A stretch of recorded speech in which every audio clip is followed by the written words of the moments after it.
Hai teman-teman, selamat datang di channel artikel YouTube.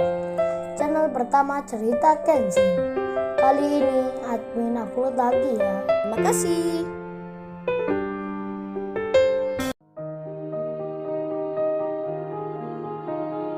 Kisah pemuda kaya, anak bos besar, pemilik 73 perusahaan, yang menjadi cleaning service. Episode 192, Kaori. Setelah dari tempat tinggal kos yang dimaksud, dirinya yang mencari Kenshin, namun tak menjumpai. Kini Kaori itu akan kembali ke tempat parkir mobilnya. Berjalanlah ia seperti biasa, melewati perkampungan yang tadi. Di tengah hal itu, di tengah perjalanannya, handphonenya mendapat notifikasi. Rupanya ada pesan yang masuk. Segera saja ia membuka. Kaori itu membaca tulisan yang baru saja dikirim oleh temannya. Jadinya sambil berjalan itu, pandangannya tertuju ke arah layar Androidnya. Di saat yang demikian, ketika Kaori seperti itu, Kenshin, dari kejauhan, dari arah yang berlawanan, terlihat berjalan di tepi kanan. Ia akan kembali ke tempat kosnya. Kenshin yang sambil membawa bungkusan yang berisi roti dan minuman. Tentu saja, ia tak akan menyangka, tak akan mengira pula, jika di depannya saat ini berjalanlah seorang wanita yang baru melintas di pikirnya. Kenshin itu seperti biasa, seakan tak ada suatu hal yang perlu ia temui. Detik-detik pun terjadi, waktu sudah lewat 10 menit. Jarak mereka pun kini sudah hampir mendekat. Kenshin dan Kaori sudah nampak bertemu, namun tak saling melihat. Kaori yang ada di samping kiri, Kenshin yang ada di sebelah kanan. Mereka hanya terpisah oleh jalan tengah di kampung yang lebar itu. Dikarenakan Kaori yang sibuk melihat handphonenya, membaca-baca pesan WhatsApp-nya, hingga dirinya pun tak melihat saat Kenshin lewat. Kenshin sendiri juga sama. Di saat itu pula, pandangannya mengarah ke bawah. Ia pun juga tak sempat mengetahui akan Kaori yang di sebelah kiri. Jadinya antar mereka, meskipun telah berpapasan, keduanya saling tak melihat, saling tak mengetahui. Berlewatlah kesempatan, berjalanlah waktu yang ditunggu. Kenshin dan Kaori akhirnya tak jadi bertemu di tempat itu. Sementara di suatu perusahaan, si Iwan yang baru saja mengalami masalah dan ditolong oleh seorang wanita. Wanita yang dilihatnya itu seperti tak asing lagi. Perasaan Iwan pun semakin kuat. Dirinya menjadi yakin jika pernah menjumpainya. Beberapa menit kemudian, Iwan yang belum menemukan jawaban, ia kini telah sampai di tempat kerjanya. Di ruang kantor, yang ada mantan kekasihnya, si Iwan pun masuk. Alangkah terkejut dirinya, saat melihat di sekitarnya. Dilihatnya semua lantai, yang berubah menjadi kotor. Nampak banyak kertas-kertas, plastik-plastik, baik itu bungkus makanan, ataupun dari minuman, berserakan di sini. Iwan itu tak habis pikir, hanya ditinggal sebentar saja. Kok sudah cepat berubah? Ia pun berbisik di hati, bertanya-tanya sendiri. Belum habis rasa ingin tahunya, si Iwan lalu melihat, saat ia membersihkan kotoran itu, salah satu pegawai yang ada di situ membuang begitu saja plastik bungkus makanan yang baru saja ia buka. Ternyata, teman sebelahnya pun juga sama, membuang botol minuman kosong. Dengan seenaknya, si Iwan pun mulai mengambilnya. Satu persatu, ia masukkan ke kantong plastik besar, tempat sampah yang ia siapkan. Di sela itu, ia tiba-tiba ditanya oleh pegawai di situ, "Hei lu cleaning service, lu itu kalau kerja, jangan lihat kiri kanan. Kagak pantas tahu, pekerja biasa kok melirik-lirik gitu. Emangnya lu pengawas apa?" Waduh, seseorang itu tak sengaja menyebut hal yang sebenarnya, yang berkaitan dengan Iwan. Si Iwan pun lalu menjawab, Maaf Mbak, saya tak sengaja." Kemudian, ia melanjutkan pekerjaannya lagi. Sementara, Kenshin, yang sudah melewati Kaori, dengan tak mengetahuinya itu, kini jarak mereka semakin menjauh.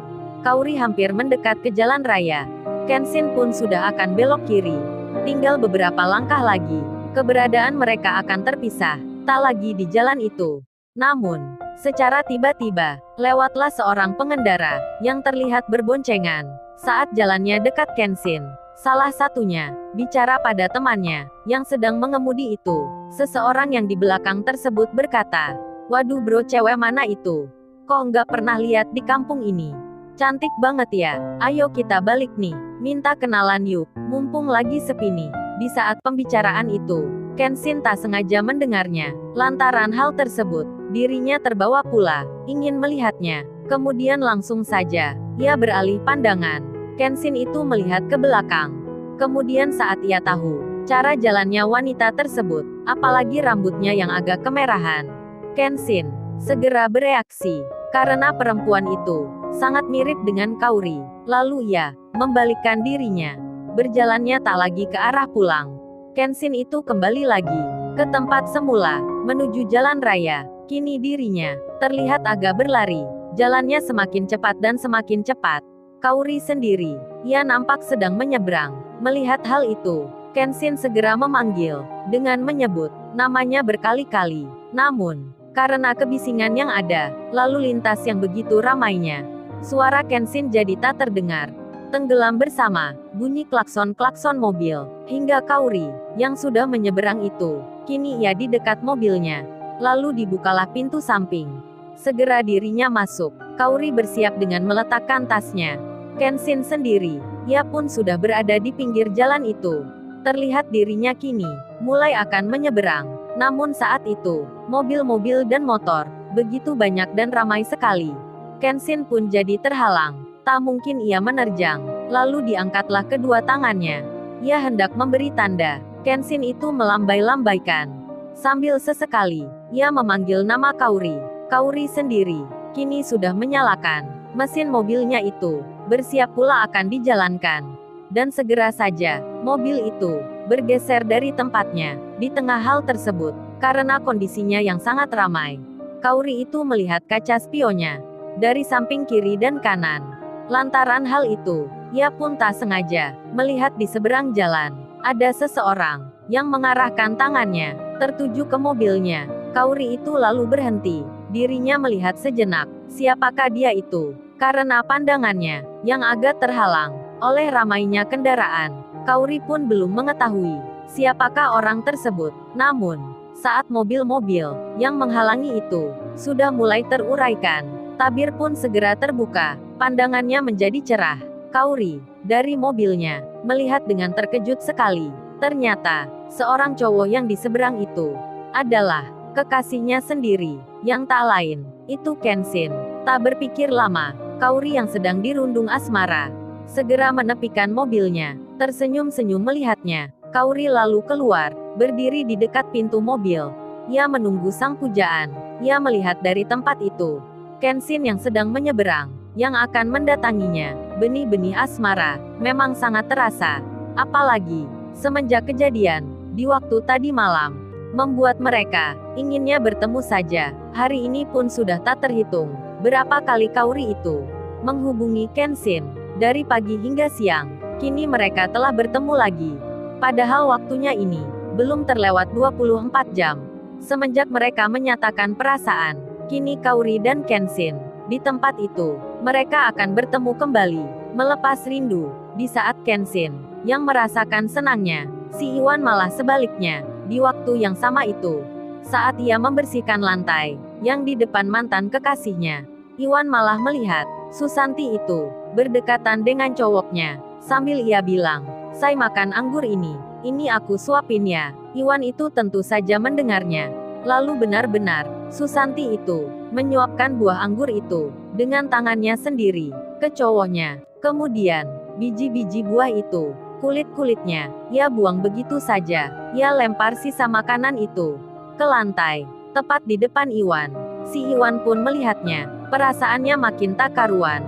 Ia menahan marahnya yang begitu dalam. Sampai saat itu, ada perempuan yang datang, seorang wanita, masuk ke ruang ini.